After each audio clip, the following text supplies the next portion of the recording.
Hello viewers, আসসালামু আলাইকুম রহমতুল্লাহ। আজকে আমি আমার ভিডিওতে আপনাদেরকে জানানোর চেষ্টা করব ভালো ফলাফল করলে পরবর্তীতে তার পরিণাম কি ভোগ করতে হয়। এক দেশে এক রাজা ছিল।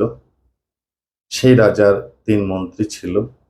তিন মন্ত্রীকে ডেকে রাজা তিনটি খালি বস্তা দিয়ে মন্ত্রীদেরকে বললেন যে আপনারা বনে গিয়ে ভালো ফলমূল বস্তায় ভর্তি করে আমার সামনে নিয়ে আসুন।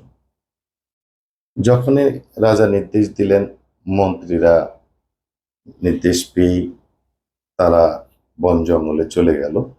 প্রথম মন্ত্রী চিন্তা করলেন, রাজা যেহেতু বলেছে ভালো ফলমূলগুলো বস্তায় সুন্দরভাবে ভর্তি করে নিয়ে যেতে হবে।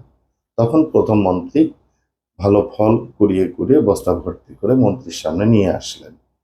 দ্বিতীয় মন্ত্রী তিনি চিন্তা করলেন, রাজা তো বস্তা খুলে সব কিছু দেখবে না, সেক্ষেত্রে ওই বনের থেকে বিভিন্ন ধরনের পচা, বিভিন্ন ধরনের খারাপ ফলমূল নিচে ভরাট করে উপরে ভালো ফল দিয়ে বস্তা ভরাট করে নিয়ে আসলেন। তৃতীয় মন্ত্রী চিন্তা করলেন, রাজার এত সময় কোথায় যে রাজা বস্তা খুলে দেখবেন। তখন তিনি বিভিন্ন ধরনের বন জঙ্গলের আবর্জনা, যেমন পাতা লতা ঘাস কাঠ ইত্যাদি ভরাট করে রাজার সামনে নিয়ে আসলেন। রাজা মহোদয় এসে তিন মন্ত্রীকে দেখে রাজা তো অত্যন্ত খুশি। খুশি হওয়ার পরে তখন রাজা আহ বললেন যে আপনারা তো তিনজনেই তিন মন্ত্রী বস্তা ভরাট করে নিয়ে এসেছেন, আমি অত্যন্ত খুশি। কিছুক্ষণ রাজা অবসর নিয়ে তার সিংহাসনে বসে তিনি ডিক্লারেশন দিলেন এরকম যে তিন মন্ত্রীকেই তাদের যে ভরাট করা ফলের বস্তা সহ কারাগারে নিক্ষেপ করা হোক এবং 7 দিন যাবৎ তাদের যে বস্তায় যে খাবার আছে এই খাবার খেয়েই তারা থাকবে, তাদেরকে কোনো খাবার দেওয়া হবে না। প্রথম মন্ত্রী যখন তাকে কারাগারে রাখা হলো, তিনজনকে তিন কক্ষে রাখা হলো। প্রথম মন্ত্রী তার বস্তায় যেহেতু ভরাট করা সম্পূর্ণ ভালো ফলমূল ছিল, তিনি 7 দিনে ওই ফলমূল খেয়ে কাটিয়ে দিলেন।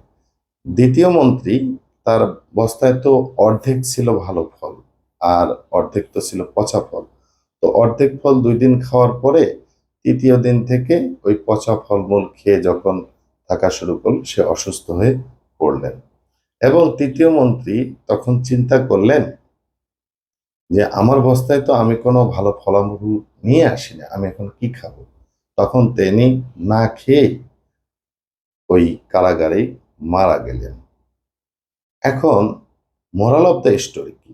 মোরাল অফ দ্য স্টোরি, আমরা যে কাজটা করব ভেবে চিন্তে লেখাপড়া করেই ভালো জায়গায় যাব, যাতে পরবর্তীতে আমাদের ফলাফলগুলো ভালো হয়। এই জন্য আমরা যে কাজই করি না কেন মনোযোগ সহকারে এবং ভালো কাজগুলো করার চেষ্টা করব, পরবর্তীতে যেন আমাদের এটা সুফল বয়ে নিয়ে আসে।